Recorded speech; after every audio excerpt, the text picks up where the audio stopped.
On Hokie Talk today, a senior associate director at SOAR at Virginia Tech, Benito Nieves. Today, we are going to be talking about grind culture and the impact it has on college students and all that sort of stuff. So, Benito, thank you so much for coming in today.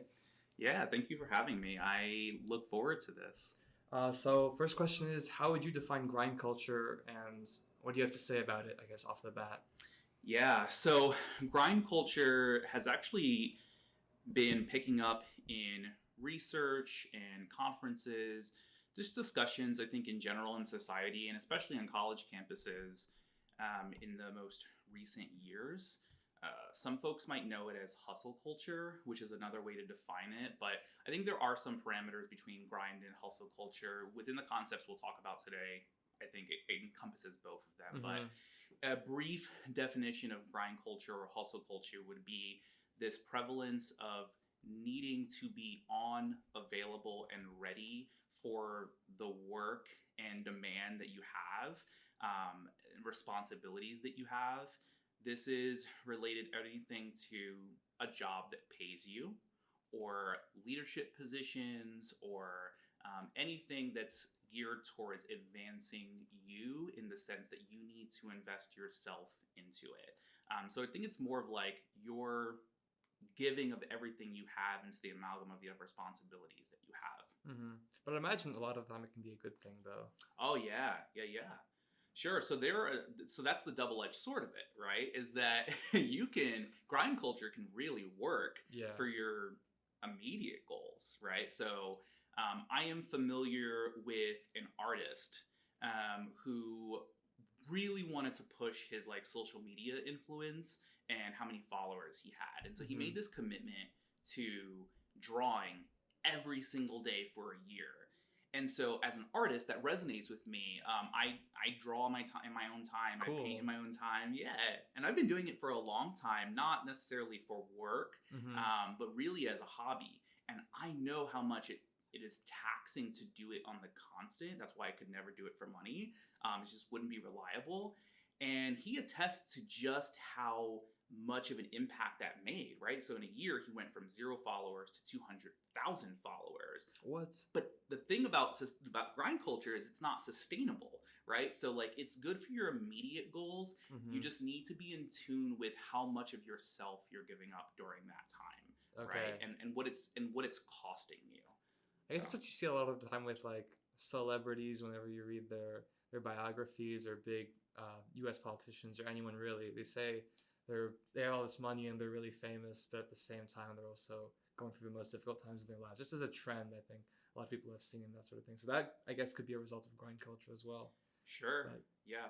It's definitely something that can be seen at Virginia Tech by a lot of students. And I think Virginia Tech it's a great school, and so it's a competitive school to get into as well. So there's a lot of competitive people here trying to do a little bit of everything given all the opportunities, myself included. But I guess what sorts of things do you talk to students about when you talk about grind culture with them? Yeah, I was just having this conversation recently, really in this past week, and that's a hallmark of semesters. When you get to a certain point, folks are like, what do I need to do in order to keep succeeding or succeed harder? Is that what people usually ask you? Yeah, certainly. So as you noted, I'm a senior associate director for SOAR. SOAR is the Student Opportunities and Achievement Resources Office, which is a unit within Office of Inclusion and Diversity.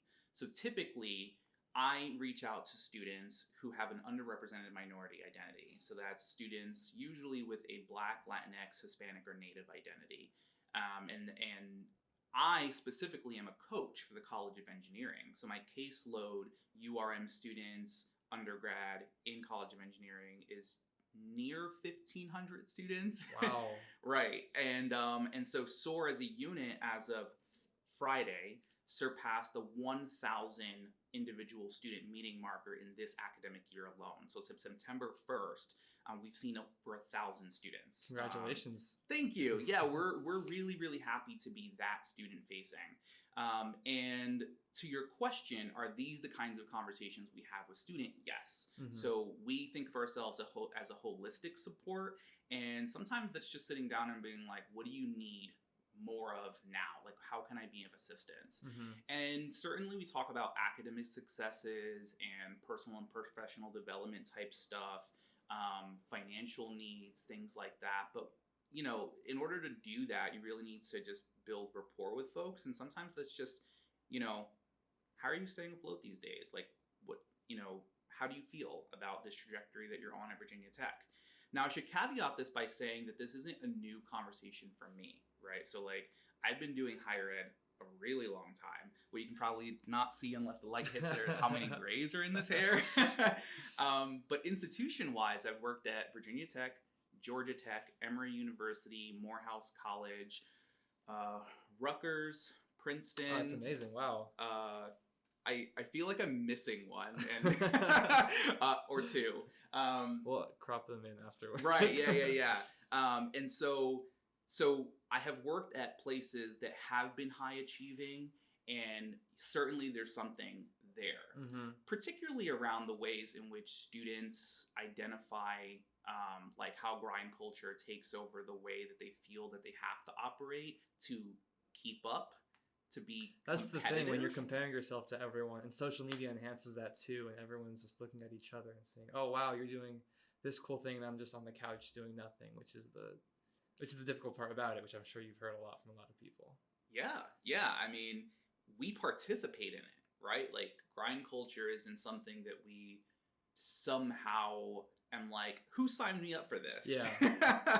Right? Like, we actively do actions, commit to behaviors that then become second nature in a lot of way, and it's like, this is the only way, isn't it? Like, I have to behave this way in order to, and that's the big question, like, quote unquote succeed. Yeah, that kind of thing. How does, well, you said you worked at other schools too, how does Virginia Tech compare to students at other schools, would you say, if you don't mind talking about that? No, yeah, sure. So I can do an overview, and I can also do some like specifics. I'll start with the specifics.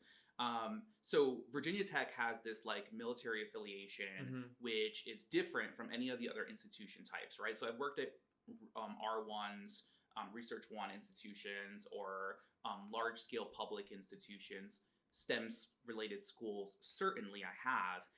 But this is the first time that's had this kind of like military leadership thing. So when I'm working with students who are in the Corps, now, I should caveat this by saying I am not bashing the Corps.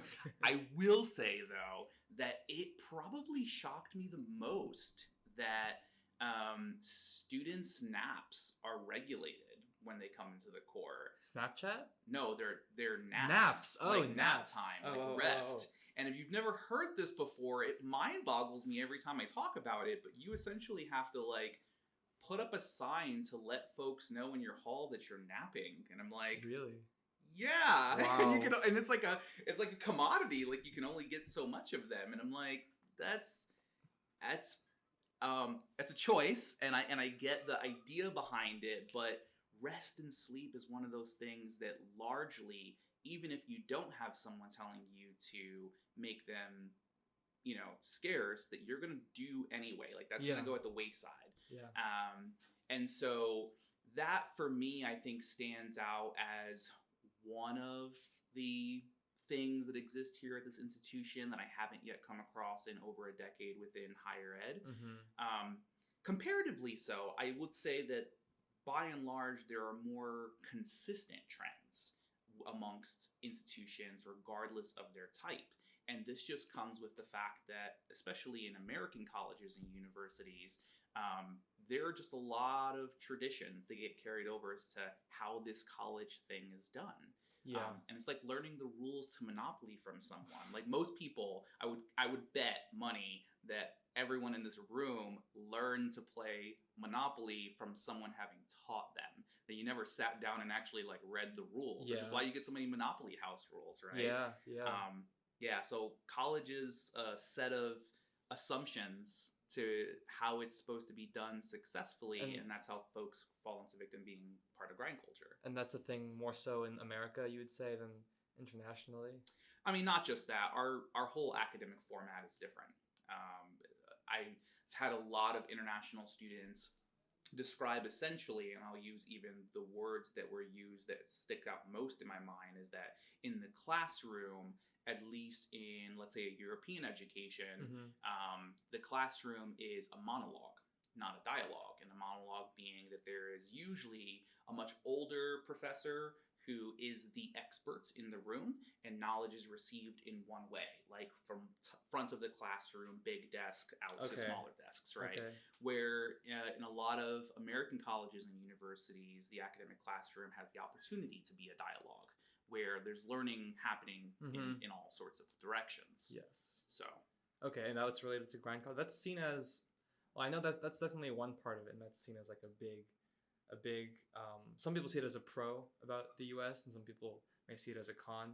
I know another thing with education system is I have a cousin who she's part of like the French system, and just in terms of like their vacation, they get way different vacations than us there.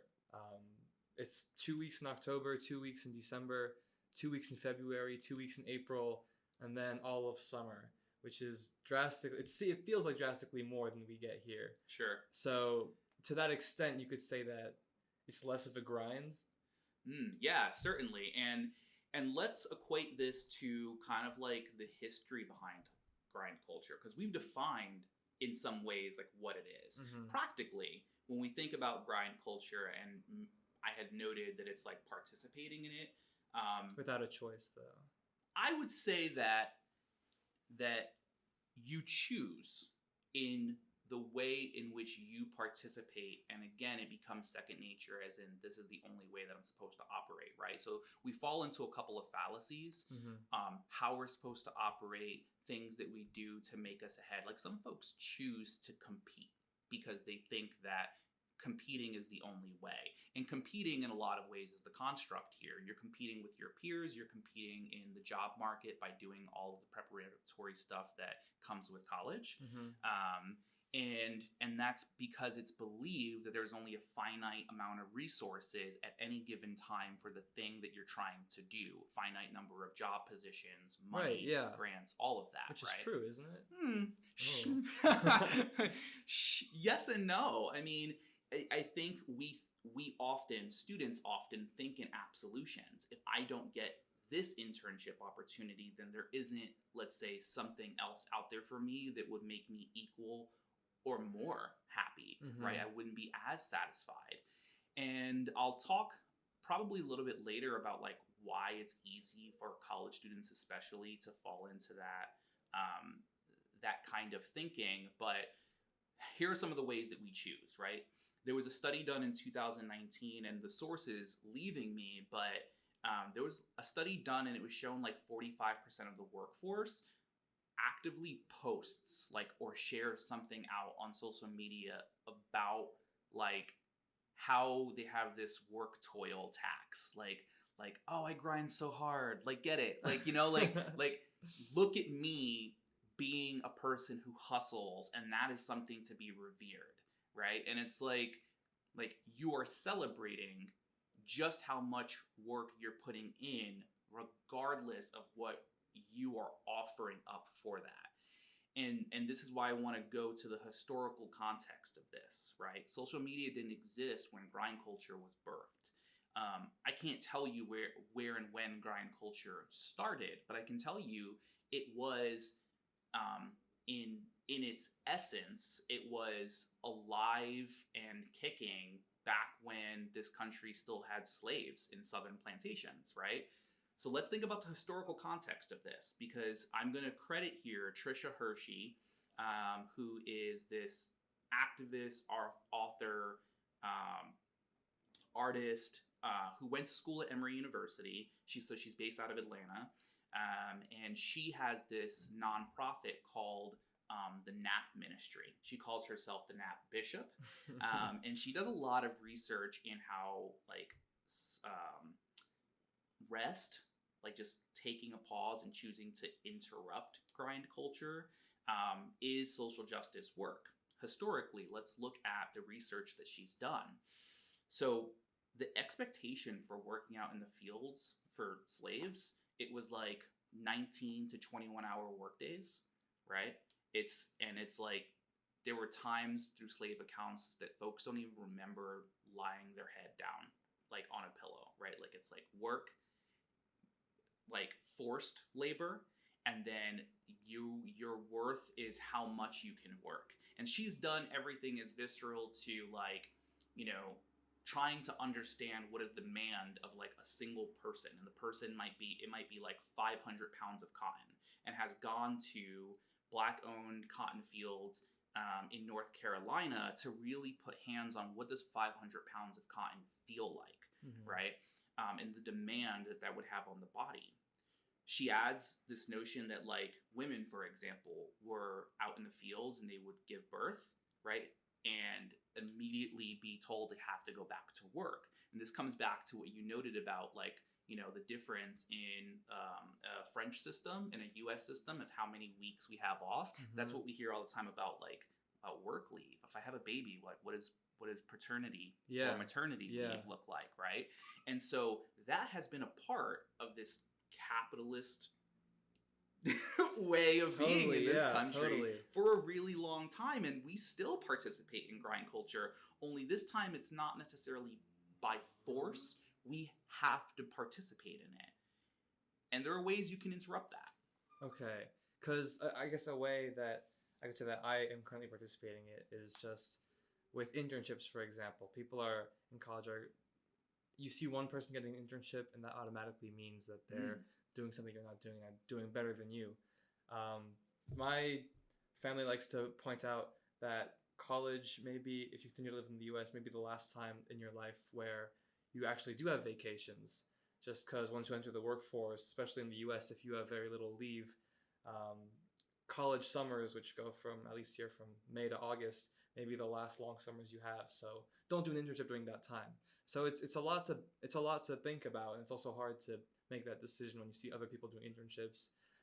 So it all comes down to comparison, I would say, and jealousy, and that's probably what fuels grind culture at the end of it, the way I see it.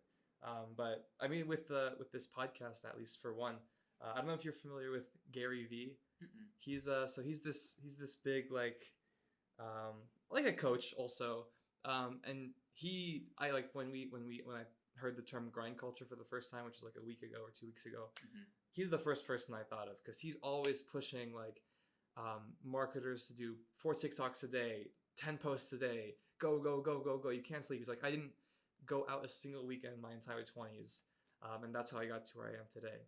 And it's motivational, but at the same time, when you look at that, there's no way he could have been happy growing up if that was really the case.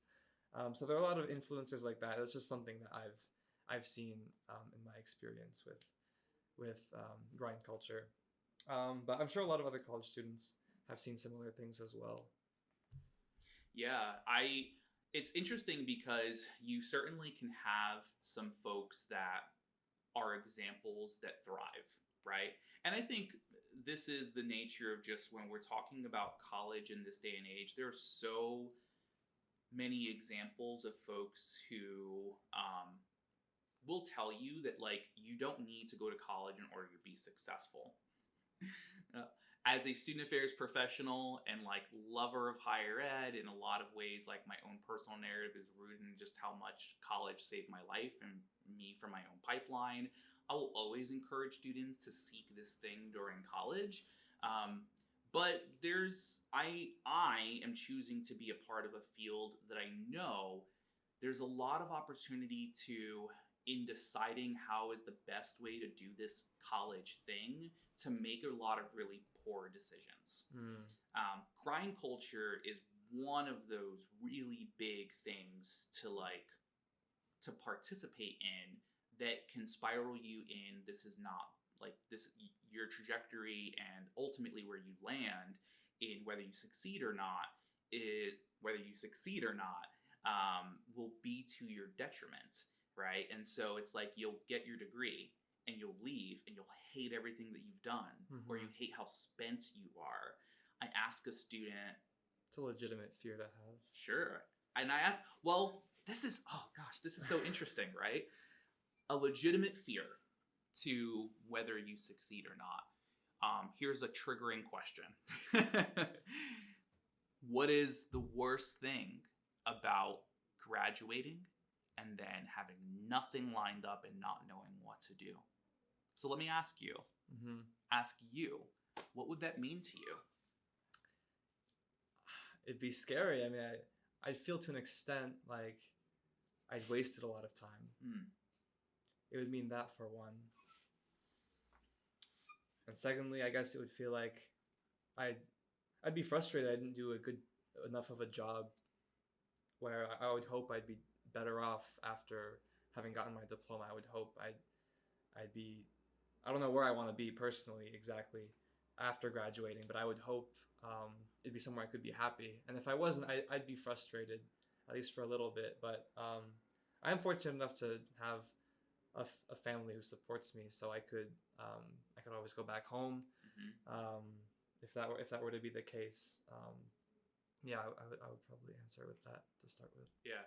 I mean, it's great that you acknowledge you have resources to be able to sustain how long you might need to take to land something or want something. Because here's the other thing, right? Like I said, had nothing lined up and didn't know exactly what to do. And that doesn't necessarily default, although this is revealing of you, it doesn't necessarily default to folks that didn't want you, right? Like you could have applied to a graduate program and got accepted, and applied to a job in industry and landed a position and chosen to go into neither because you just weren't settled on that's exactly what it is that you wanted to do. And that's reasonable. Here's why it's reasonable. I'm going to make an assumption that you are a traditionally aged student, meaning right now you are between 18 and 22 years old. Yes. Now, let me ask you this. Will you still be in that bracket when you graduate? No. Okay. Will you be just slightly older than that? Yeah. What's maybe around the age you might be when you graduate? Actually, I might be 22 when I graduate, so you're right. You're right. I'm sorry. No, you're good. Yes. You're good. So here's what you probably know about yourself, or if you have any good STEM friends, might remind you kind of like this to be true. But when you graduate, you're still going to be growing biologically. The portion of yourself that's still growing will be your brain. And do you know what part of your brain is still going to be growing? I don't. The part of your brain that's going to be growing until, usually in men, it's like 26. For women, it's 25. But around there for most folks is the prefrontal cortex. And that is responsible for important decision making. I was about to say it. And the part of you that's still growing, this notion of important decision making, this is the part of the brain that we often just call like the adult thinking brain. There are things that happen during your traditionally aged college years that are super fundamental to the way in which you will make meaning of yourself and the world and how you make decisions. Okay. Let's say you cheat on a test or you run a stop sign. So intentional, maybe even unintentional. There are potential consequences. How you own up to those consequences, how you think of the consequences may lead you to never do either one of those again, right? Like you're super attentive to that stop sign. Like you're never going to forget there's a stop sign on that corner because that $200 ticket was not what you budgeted for, right? And so it's funny how we put students in this position or offer them this opportunity to say, you're going to get a degree and know what field you're going to go into and make major decisions in your life. And you're going to do this all before you actually fully develop into what all of this is going to mean for you.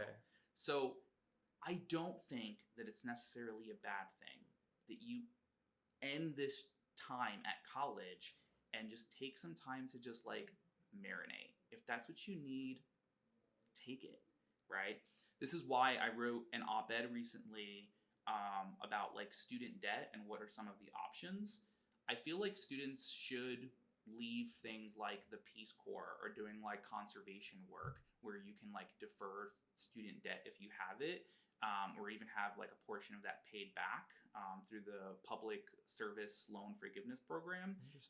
Because sometimes you just need to get out into the world and like work and not have like I need to earn my spot in this job. It's like this work in society needs to be done and I'm feeling really fulfilled because of it. And also I don't have like loans that I need to pay back during that time, and I just want to get a sense of just how to navigate in the world.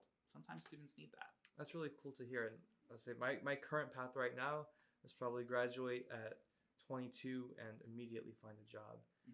At the same time, yes, it would be nice to take a couple of years off after graduate. That'd be really nice, honestly, but it's a very scary thing.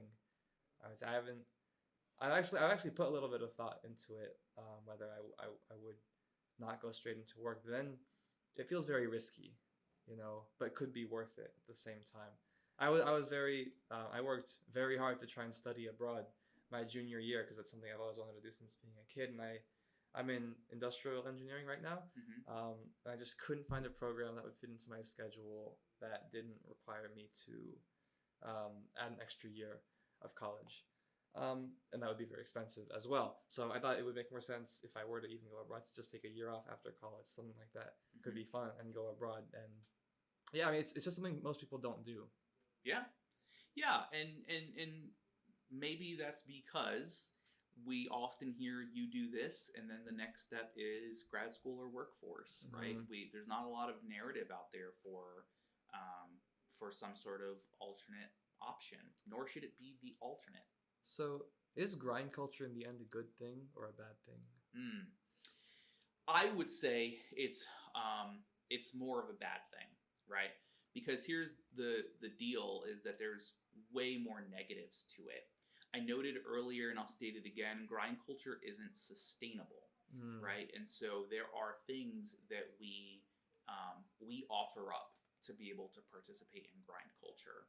One, you continue to feed into the narrative by participating in it, right? So like it's difficult to challenge or buck up against this expectation that we always need to be available, such as waking up in the morning and immediately like reaching for your phone and checking your emails, right? Guilty. That's participating. That's participating in grind culture. Those social media posts about like, I'm tired because of this grind and I've worked 50 to 60 hours this week, right? Like that's participating in it. And the more you do that, the more you empower folks who want to abuse that and taking advantage of your time and really stressing you to your limit. You give them the power to do that because we create a pervasive narrative around it that this is the way it's supposed to be, right? So I would say an additional negative would be that work is addictive. And so we can fill our time with working really actively and adamantly because we get something tangible out of it. Yeah. Right? And it's like, oh, like more money, more followers. Which feels good. Right? Yeah. Accolades. Yeah. And you feed off of the positives that come out of it to the point where it becomes addictive, and it's harder to say no when you start to see it affect you. And grind culture can affect your health, all aspects of your health. And so I would ultimately say that grind culture is a bad thing. So what do you do as an alternative to grind culture, and what advice do you give to people to maybe not abandon it completely, but sort of ration it or not overdo it? Sure, yeah. So I would say the simple answer is to not participate in it, to identify what your barriers are, and that takes some reflection work. I would say rest, and rest doesn't only look like going into REM sleep, right? Like rest is taking a longer shower. Rest is being able to use your superpower word as a human that we developed since we're children. Anyone want to take a guess what your superhero word is? Just take a guess. Mom. I don't know. No. What? How do you know that? She always says no. No, I'm kidding. That is amazing. You are in years of doing this. You are the first person to ever say that right off the bat. And that is amazing. Let's go, Ruba. That is amazing. Yeah, so our superpower word is no. We've been practicing this since we have been kids. Like, do you want a cookie? No. Do you want to go outside? No. What's your favorite color? No. Like, we abused it as kids, right? Like, so in our adulthood, learning how to keep no close to us and use it intentionally is something I encourage folks to learn how to do. So for example, let's say I really love this so much. And I'm like, oh, you know what? I need to get that student to do like this project because he did such a good job. You know what? I'm going to list everyone on the team, right? Because this was a fantastic experience, right? But I don't know what your schedule is. And you're like, I want to keep that network, and maybe, you know, he's been in the game a long time. He can connect me to other resources.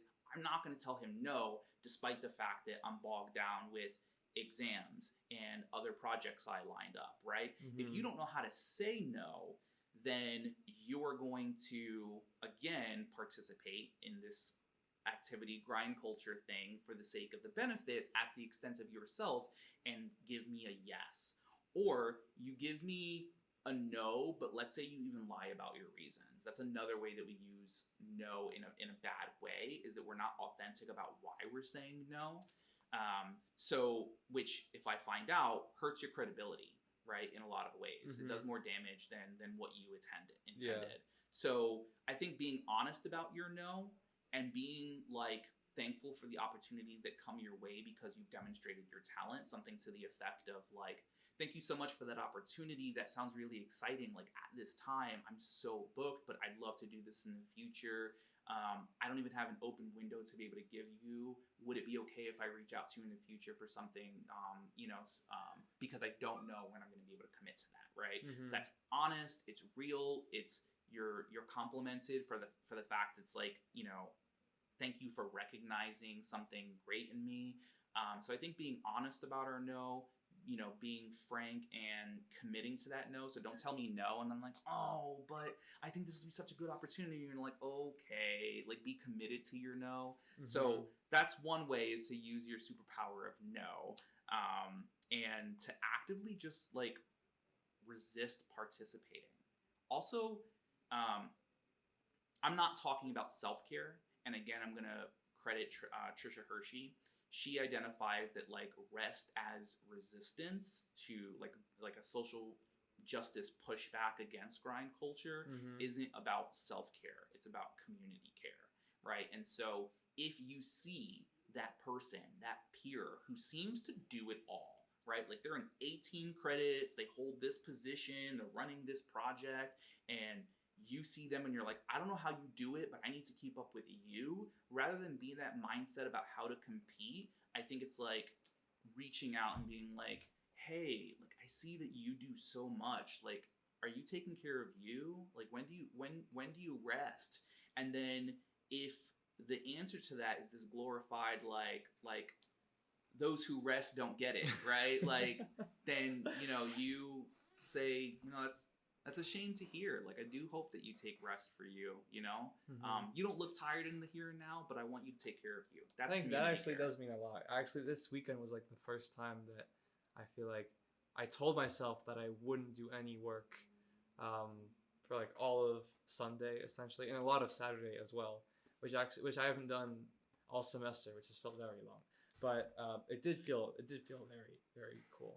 Good. So yeah, that did mean a lot. Continue to take it. Yeah, and then I'm also guilty for I'm not great at saying no, but I do think it is a good thing to say at the same time. So the difficult thing is just showing that I definitely am in that position.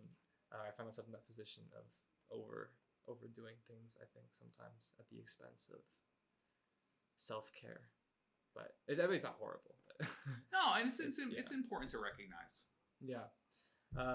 Benito, I think that's about all the time we have. We like to keep the podcast around 20 to 30 to 40 minutes. But thank you so much for being on. This has been really, really, really great. So thanks so much. Yeah, thank you for having me.